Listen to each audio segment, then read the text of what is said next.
ಇಲ್ಲ ಅಯ್ಯ.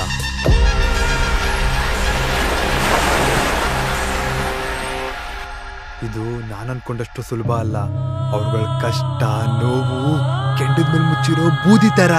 ಎಷ್ಟೇ ಕಷ್ಟ ನೋವು ತೊಂದರೆಗಳಿದ್ರು ಮುಚ್ಚಿಟ್ಕೊಂಡು ನಗ್ನಗ್ತಾ ಜೀವನ ಸಾಗಿಸ್ತಿದ್ದಾರೆ. ಇನ್ಮೇಲೆ ನೀವ್ ಹೇಳ್ದಂಗೆ ಇದಕ್ಕೊಂದು ದಾರಿ ಮಾಡ್ತೀನಯ್ಯ. ಹೌದು, ನನ್ನ ತಾಯಿ ಒಬ್ಳು ಮಂಗಳಮುಖಿ ಆಗಿರ್ಬೋದು. ಅವಳ ಎದೆಯಲ್ಲಿ ನನಗೆ ಕುಡಿಸ್ತೇ ಇರ್ಬೋದು.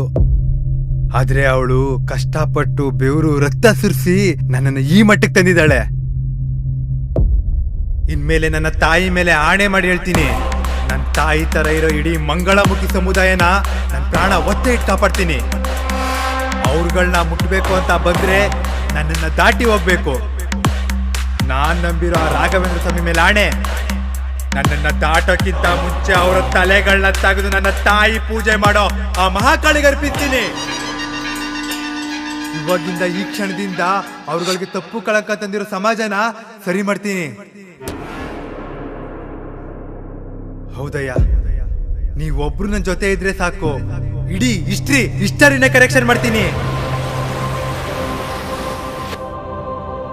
ಅಯ್ಯ, ಹೋಗಕ್ಕಿಂತ ಮುಂಚೆ ಒಂದು ಮಾತು, ಇಲ್ಲಿವರೆಗೂ ನಾನು ಊರುಗಳಿಗೋಸ್ಕರ ಯಾವ ವಿಷಯದಲ್ಲೂ ತಲೆ ಹಾಕಿಲ್ಲ.